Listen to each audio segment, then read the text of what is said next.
Welcome back, everybody. We're diving deep today into the world of Haruki Murakami, Well, yeah. but not just his books. This time we're going to try to understand the man himself a little bit better. That's fun. We're going to be using the Enneagram Okay. to maybe get some insights into his personality. I like that. Specifically, we're going to be looking at him as a potential sexual type 5, Interesting. which I think will make a lot more sense as we go along.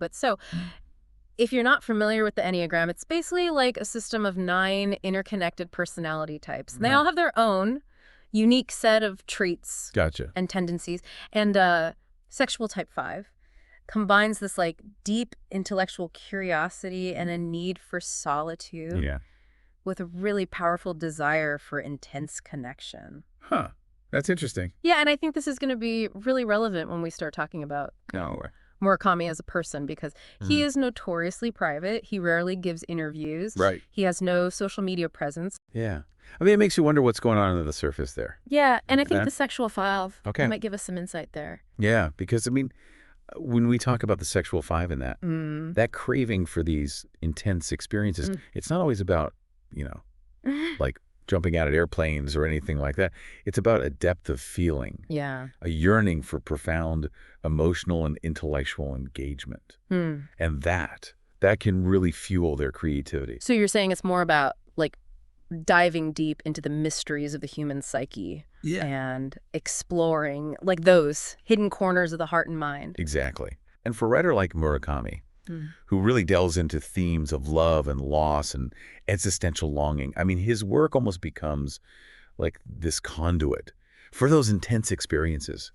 You know, a way to connect with others on a profound level without having to be physically present. Yeah, it's almost like he's saying, come explore these depths with me through my writing. Like, you might not fully understand me, but you can understand these emotions, these universal truths I'm grappling with. That's a great way to put it. And it's precisely in those intensely emotional, often melancholic stories that we start to see the sexual 5's fingerprints. Take Norwegian Wood, for example. The way he portrays the complexities of love, the lingering ache of loss, those raw, unfulfilled desires. Yeah. It's like he's laying bare the soul of a sexual 5, inviting us to experience those depths of feeling alongside his characters. Absolutely. And it's not just about this Carol, like raw emotionality. There's a captivating intellectual element at play as well. Right. Murakami's characters, much like the sexual 5, they grapple with these existential questions, searching for meaning in a world that often feels nonsensical. Right. And that search often manifests in these unconventional ways. You mentioned earlier that sexual 5s connect through shared creative experiences. And what's so unique about Murakami is how he weaves his personal passions, like jazz music, into his narrative. Yeah, it's like he's Yeah. sharing a piece of his soul, inviting readers to connect with him through the music that moves him.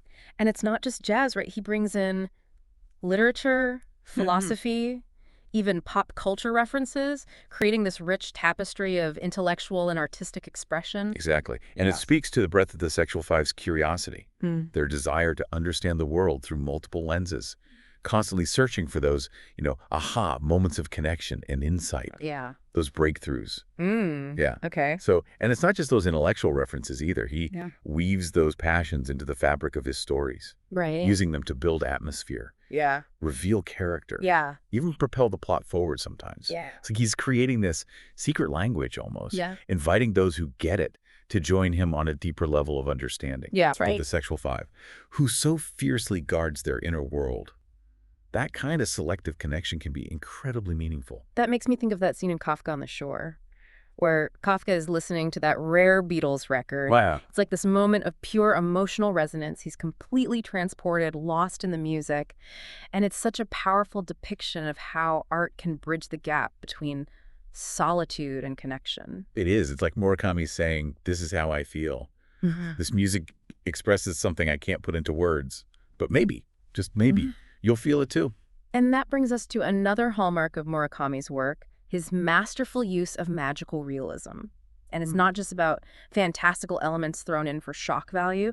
It's like he's using symbolism and this surreal imagery to tap into, those deeper emotional truths that are often hard to express directly. Almost like the magical realism acts as a buffer, Yeah. right? Allowing him to explore those intense emotions and existential questions Mm. without feeling completely exposed. I'm thinking specifically of 1Q84, with its parallel realities. Yeah. And mysterious little people. Right. It's a world that's both familiar and utterly strange. Yeah. And it's through that surreal lens that he delves into themes of isolation, longing, and the search for connection. And that's one of the things that makes the sexual five so fascinating. Yeah. They're capable of such intense emotional experiences, but they often struggle to express those emotions directly. Yeah. So they find these outlets, Yeah. like art, music, even imaginative worlds, to channel those feelings. So in a way, Murakami's magical realism becomes this kind of bridge between his inner world and the reader, offering glimpses of those profound emotions without ever fully revealing himself. And that's where that tension between solitude and connection comes into play again. Yeah. The sexual five wants to be understood, but they also crave privacy and control over how much they reveal. It's like they're saying, I'll let you in, but only so far. The rest is up to you to interpret. Exactly. And that's what makes reading Murakami such a rewarding experience. He provides just enough clues, just enough emotional resonance to draw you in. But the rest is up to the reader to fill in the gaps, to connect the dots, and create their own understanding. Which for a reader who's also drawn to those deeper emotional experiences, who craves that intellectual and artistic stimulation, it's like finding a kindred spirit. Absolutely. Yeah. And it's in that space, that shared experience of delving into the unknown, that the true connection is forged. It's not about overt displays of emotion or constant social interaction.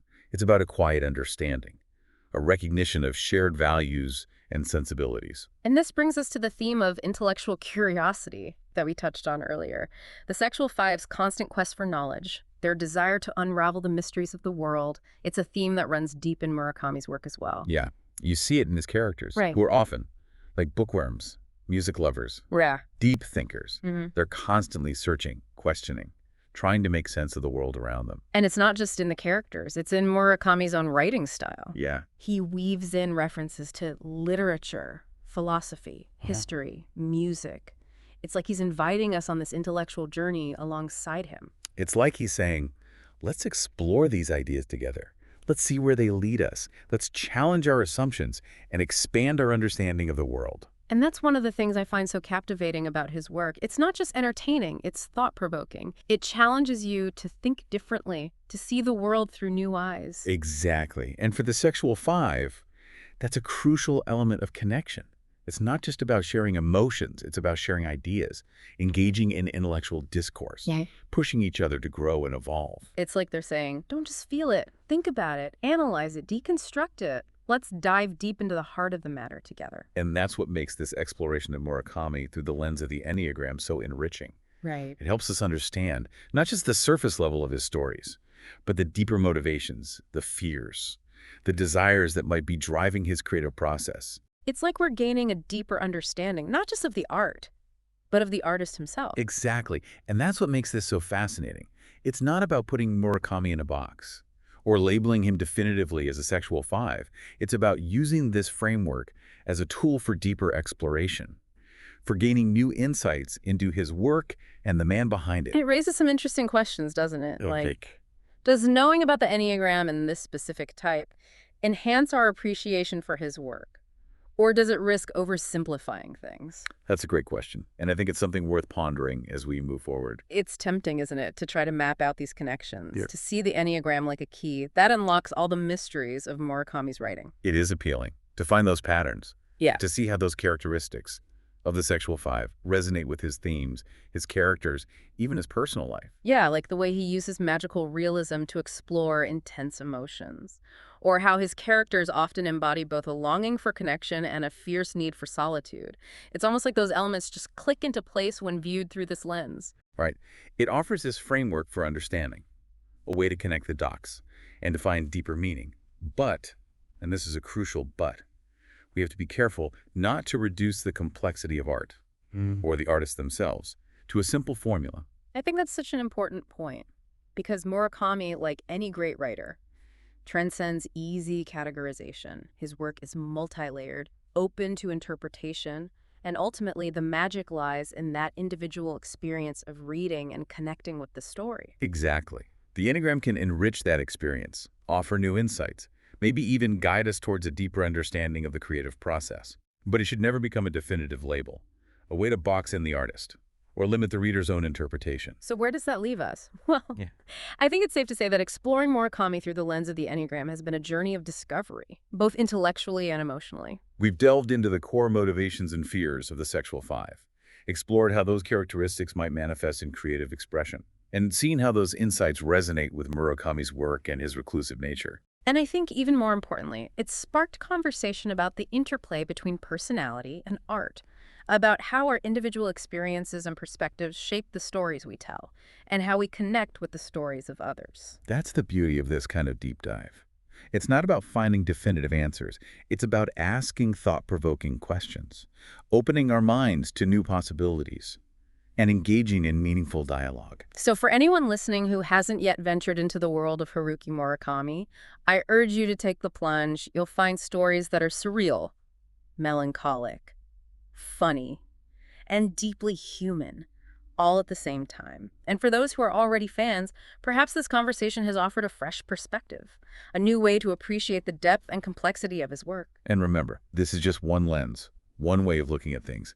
The beauty of art lies in its ability to invite multiple interpretations, to spark individual connections, and resonate with us on a personal level. Keep exploring, keep questioning, keep diving deep into those stories that move you, that challenge you, that make you think and feel. Thanks for joining us on this fascinating journey.